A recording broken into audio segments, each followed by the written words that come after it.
Do you know, Di, this is going to be the first time we've made ricotta on Everyday Gourmet, so I'm so excited to know how to make it.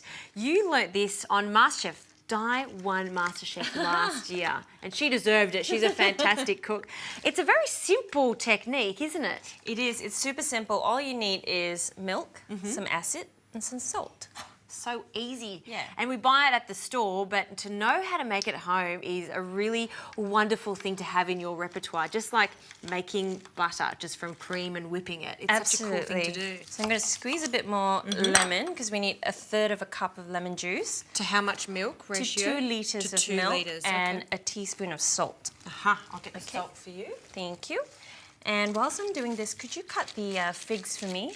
Right. And this is going to be served with the ricotta. Yes, and we're going to have some brioche and some honey and walnuts. Oh, match made in heaven when it comes to ricotta. So I'm going to add a teaspoon of salt. Yes. Yeah. Ricotta can be, you can eat it sweet or savoury. Yes. But today we're having it for breakfast. Sounds good. So we've got our lemon in there. That's just come to the boil. Okay, so the milk's come to boil, and we've just added in our lemon juice and our salt.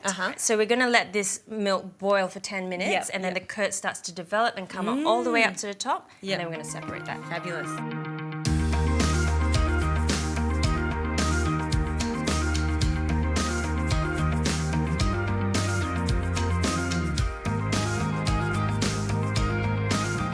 So this has been boiling for 10 minutes, and you can see the curds, you can sort of touch it, and it's risen to the top.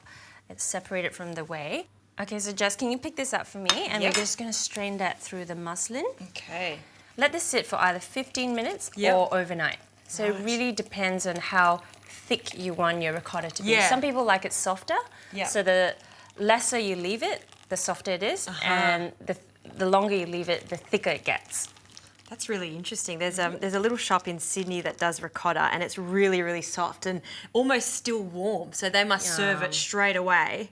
And muslin cloth you can get from good homeware stores too. Absolutely. And if you don't have one, you can actually use a chucks. Ah, great tip. So now we just let that sit, let it cool down a little bit, and then all of a sudden we have ricotta. Voila.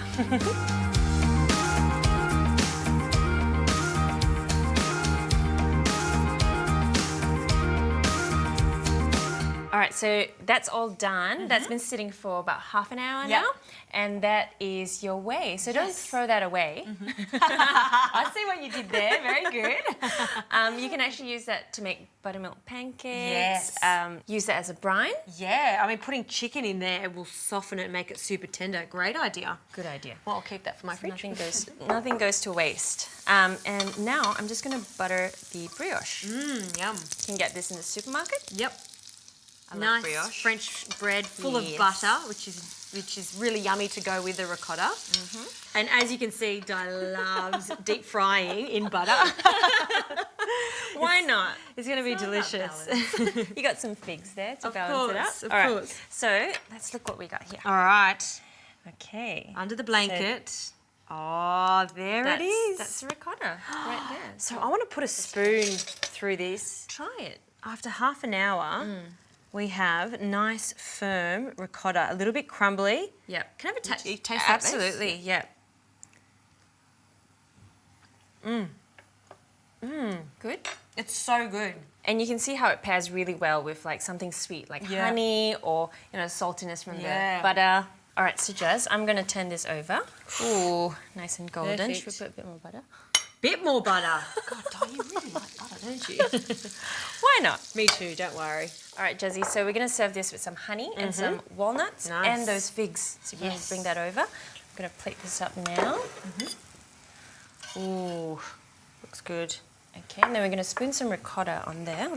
And how long will this keep in the fridge for? So this will last for up to a week. A week? Yep. Well, and like you said at the beginning, the ricotta's fantastic in this sweet context, but it's also really delicious in a savoury context. Absolutely. I have this for breakfast, and sometimes I have just tomatoes on toast with ricotta. And some basil. Yeah, exactly. Or an egg. I mean, the list is endless. It's very versatile. So let's put some, I'll put some figs on top. How good are those figs? Oh, yum. When they're in season, they're out of control sweet. But you can use any different type of fruit you like. I love winter fruits with this too that are poached. Peaches. Peaches in summer, yeah. Yum. So many things. Okay, and then let's. You want to drizzle some honey all over? Please. Just gonna pop some walnuts everywhere. You can see she comes from MasterChef because she's learned all of the little tricks, which is all about texture, coming from the walnuts, and then sweetness Honey all over. coming from the honey. Yum. I mean, breakfast, lunch, or a really quick snack, that is a fabulous way to show off ricotta. If you haven't tried it before, give it a go. So easy to do, and then mix up the flavours. Love it. Cheers, Di. Thanks for having me.